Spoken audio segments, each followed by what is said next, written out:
(2020년 12월 5일) 토요일 큐티 생명의 삶. 오늘의 본문 다니엘 9장 1절부터 14절까지의 말씀입니다. 메대 족속 아하수에로의 아들 다리오가 갈대아 나라 왕으로 세움을 받던 첫 해, 곧 그 통치 원년에 나 다니엘이 책을 통해 여호와께서 말씀으로 선지자 예레미야에게 알려주신 그 연수를 깨달았나니, 곧 예루살렘의 황폐함이 70년 만에 그치리라 하신 것이니라. 내가 금식하며 베옷을 입고 재를 덮어쓰고 주 하나님께 기도하며 간구하기를 결심하고, 내 하나님 여호와께 기도하며 자복하여 이르기를, 크시고 두려워할 주 하나님, 주를 사랑하고 주의 계명을 지키는 자를 위하여 언약을 지키시고 그에게 인자를 베푸시는 이시여, 우리는 이미 범죄하여 패역하며 행악하며 반역하여 주의 법도와 규례를 떠났사오며, 우리가 또 주의 종 선지자들이 주의 이름으로 우리의 왕들과 우리의 고관과 조상들과 온 국민에게 말씀한 것을 듣지 아니하였나이다. 주여, 공의는 주께로 돌아가고 수치는 우리 얼굴로 돌아옴이 오늘과 같아서 유다 사람들과 예루살렘 거민들과 이스라엘이 가까운 곳에 있는 자들이나 먼 곳에 있는 자들이 다 주께서 쫓아내신 각국에서 수치를 당하였사오니, 이는 그들이 주께 죄를 범하였음이니이다. 주여, 수치가 우리에게 돌아오고 우리의 왕들과 우리의 고관과 조상들에게 돌아온 것은 우리가 주께 범죄하였음이니이다마는, 주 우리 하나님께는 긍휼과 용서하심이 있사오니, 이는 우리가 주께 패역하였음이오며 우리 하나님 여호와의 목소리를 듣지 아니하며 여호와께서 그의 종 선지자들에게 부탁하여 우리 앞에 세우신 율법을 행하지 아니하였음이니이다.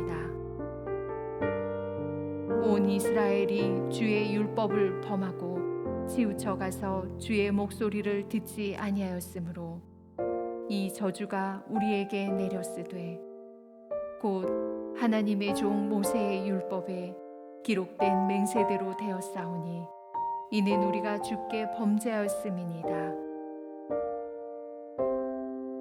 주께서 큰 재앙을 우리에게 내리사 우리와 및 우리를 재판하던 재판관을 쳐서 하신 말씀을 이루셨사오니, 온 전하의 예루살렘에서 일어난 일 같은 것이 없나이다.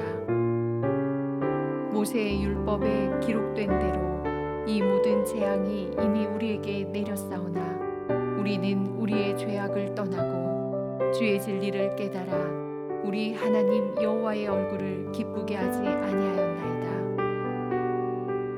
그러므로 여호와께서 이 재앙을 간직하여 두셨다가 우리에게 내리게 하셨사오니, 우리의 하나님 여호와께서 행하시는 모든 일이 공의로우시나 우리가 그 목소리를 듣지 아니하였음이니이다.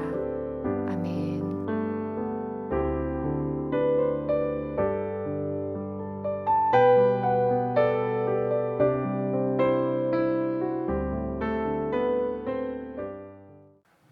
성도의 기도는 하나님의 뜻이 이 땅에 이루어지는데 불시로 사용됩니다.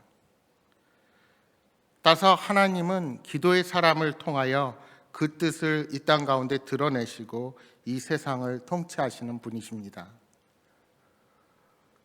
다니엘 역시 기도의 사람이었습니다. 그는 비록 이방 민족의 포로 신분이었지만 기도로 하나님의 일에 쓰임 받을 수가 있었습니다.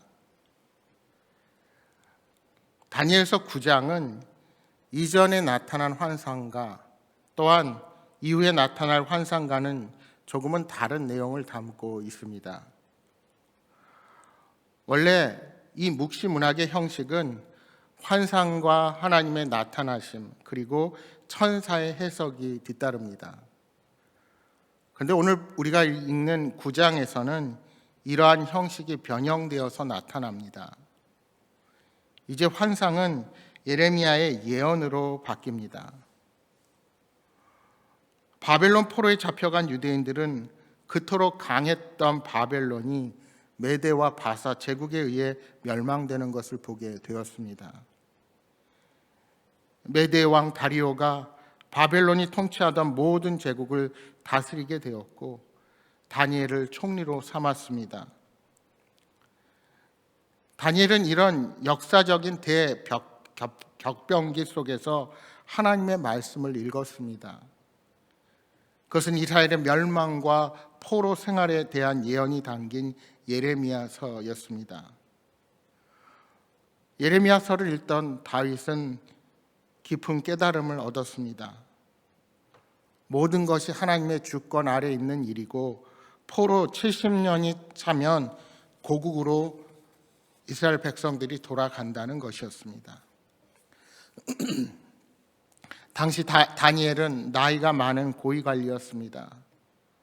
바벨론이 무너지고 메대 바사 제국이 새로운 통치를 벌이는 바쁜 시기에 그는 예레미야서를 읽었습니다.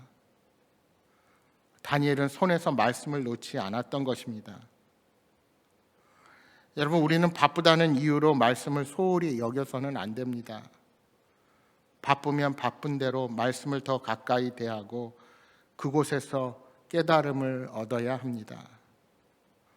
성도로서의 정체성을 지키고 복음의 사명을 잘 감당하기 위해서는 말씀의 사람이 되어야 합니다. 나이가 들어도 말씀을 묵상해야 하고 일상생활이 바빠도 말씀을 가까이 하며 하나님께서 깨닫게 해 주시기를 간구해야 합니다. 예레미야서를 읽은 다니엘은 이제 기도를 합니다. 3절 4절의 말씀을 다시 보십시오. 내가 금식하며 베옷을 입고 죄를 덮어쓰고 주 하나님께 기도하며 간구하기를 결심하고 내 하나님 여호와께 기도하며 자복하여 이르기를 크시고 두려워할 주 하나님, 주를 사랑하고 주의 계명을 지키는 자를 위하여 언약을 지키시고 그에게 인자를 베푸시는 이시여. 여기에 다니엘의 기도에 대한 결심과 태도가 나옵니다. 다니엘은 예루살렘의 황폐함이 70년 만에 그치리라는 말씀을 깨닫고 하나님께 간구하기로 결심했습니다. 그래서 금식하고 베옷을 입고 죄를 덮었었습니다. 이것은 그들이 큰 슬픔에 빠졌을 때 또한 목숨을 걸고 회개하는 모습을 표현할 때 하는 행동이었습니다. 그러니까 이는 메대와 바사라는 새로운 제국 안에서는 매우 위험한 행동이 될 수 있었습니다. 총리는 새로운 패권을 잡아 세워진 나라에서 할 일이 매우 많았을 것입니다. 왕을 보좌하고 행정각부를 관할해야 합니다. 바벨론의 고관으로 지내다가 메대 바사의 총리가 되었기에 메대 바사의 고관들로부터 견제와 시기를 많이 받고 있었을 때입니다. 여러분, 다니엘서 6장에 그가 사자굴에 들어가게 된 것도 그런 이유였습니다. 그러니 어찌 보면 숨어서 기도하는 것이 안전했을 것입니다. 하지만 다니엘은 누가 보든지 안 보든지 매일 정해진 시간에 하나님께 기도했다는 사실입니다. 다니엘서 6장 10절에 말씀합니다. 다니엘이 이 조서에 왕의 도장이 찍힌 것을 알고도 자기 집에 돌아가서는 윗방에 올라가 예루살렘으로 향한 창문을 열고 전에 하던 대로 하루 3번씩 무릎을 꿇고 기도하며 그의 하나님께 감사하였더라. 그는 자신의 목숨이 위태로워지는 것을 알면서도 하나님을 향한 그의 태도를 바꾸지 않았습니다. 어떻게 그것이 가능할 수 있었을까요? 말씀을 통해 그들이 곧 회복된다는 사실을 알기 때문이었습니다. 하나님은 그렇게 살아계셔서 역사를 주관하시는 분임을 그가 확신했기 때문입니다. 그래서 다니엘은 이스라엘의 회복을 바라보며 기도하지 않을 수 없었던 것입니다. 결국 기도는 말씀으로부터 시작되는 것입니다. 말씀에 담긴 하나님의 뜻을 바로 깨달으면 우리는 기도의 자리에서 주님께 무릎을 꿇게 될 것입니다. 그렇습니다. 우리는 하나님의 말씀 속에서 그 문제의 원인과 해결책을 발견해야 합니다. 그리고 그것을 근거로 기도의 방향을 잡을 수가 있는 것입니다. 그런데 간혹 하나님의 말씀을 제쳐두고 기도에만 몰두하는 사람들이 있습니다. 그러한 기도는 하나님의 뜻과 상관없이 자신의 욕구를 채우는 도구가 될 수도 있다는 점을 우리는 유념해야 합니다. 말씀 없는 기도는 마치 선지자 엘리야의 시대에 자신이 믿는 우상을 향해 맹목적으로 열렬히 기도했던 이방 제사장들의 기도와 크게 다르지 않습니다. 잠언 28장 9절에 이렇게 말씀합니다. 사람이 귀를 돌려 율법을 듣지 아니하면 그의 기도도 가증하니라. 무슨 말씀입니까? 말씀 앞에 바로 서지 않으면 그 기도가 그릇될 수 있다는 것입니다.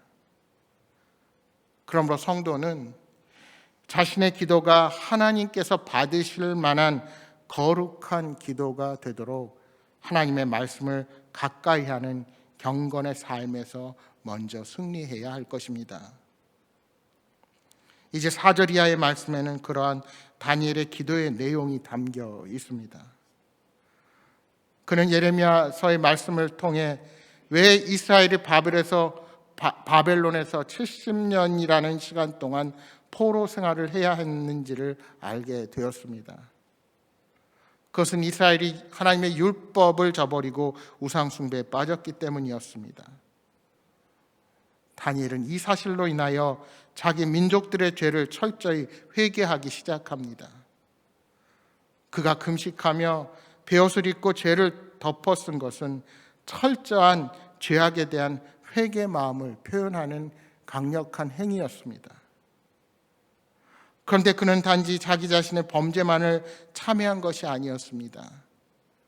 다니엘은 공동체와 자신을 동일시하면서 우리가 죄를 지었다고 고백합니다. 이것이 바로 우리가 속한 공동체와 이웃을 위해 기도할 때 우리가 가져야 할 태도입니다. 우리는 사회와 이웃의 범죄에 대해서 비판의 목소리를 내는 것을 너무나도 당연하게 생각합니다.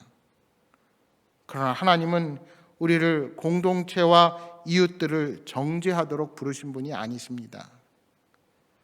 따라서 우리는 교회의 지체나 이웃들이 저지르는 범죄와 그 결과를 보면서 함부로 정죄하지 말아야 합니다. 다른 사람의 죄와 아픔에 무관심하고 방관하는 태도 역시 우리는 버려야 할 것입니다.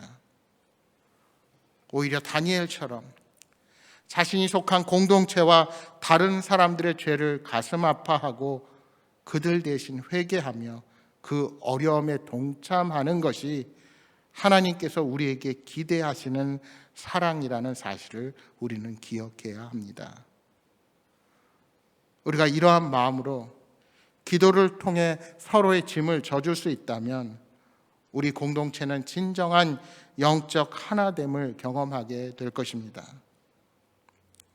하나님이 받으시는 기도는 하나님의 뜻에 근거한 기도입니다. 성경을 통해 하나님의 뜻을 발견하고 그 뜻대로 살지 못했던 나 자신의 죄를 회개하며 나아가야만 하나님의 기도의 응답을 기대할 수가 있게 될 것입니다. 사랑하는 여러분, 말씀을 가까이 하십시오. 그리하면 분명 기도의 자리를 사모하게 될 것입니다.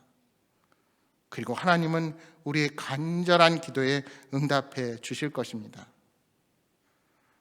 말씀과 기도의 사람을 사용하시는 하나님을 신뢰하며 주님과 동행하는 복된 하루가 되시기를 주님의 이름으로 축복합니다. 오늘 주신 말씀 기억하며 함께 기도하겠습니다. 혼란한 시대를 살면서 세상의 소리가 아닌 하나님의 말씀에 귀를 기울이게 하여 주옵소서. 나라와 민족, 공동체의 죄악을 우리의 죄로 고백하며 회개함으로 하나님의 긍휼과 사랑을 구하게 하여 주옵소서 하고 기도하시기 바랍니다. 내일 대림절 두 번째 주일이면서 12월 마지막 달 세대통합 가족예배가 있는 주일입니다. 예배를 위해서 기도해 주시기 바라고, 특별히 전국적으로 확진자가 늘어나면서 사회적 거리두기 단계가 계속 올라가고 있습니다. 아직은 우리 교회 같은 경우 우리가 정해놓은 자리에서 예배드릴 수 있습니다만 계속 또 안 좋아지면 또 다른 어떤 일이 있을지 모르겠습니다. 여러분 계속 위에서 기도해 주시고 우리가 이 어려움의 시기를 잘 극복해 나갈 수 있도록 계속 나라를 위해서도 또 우리 이웃을 위해서도 기도해 주시기 바랍니다. 일단 여러분 가져오신 간절한 기도의 제목 놓고 기도하시다가 돌아가시기 바랍니다. 함께 기도하겠습니다.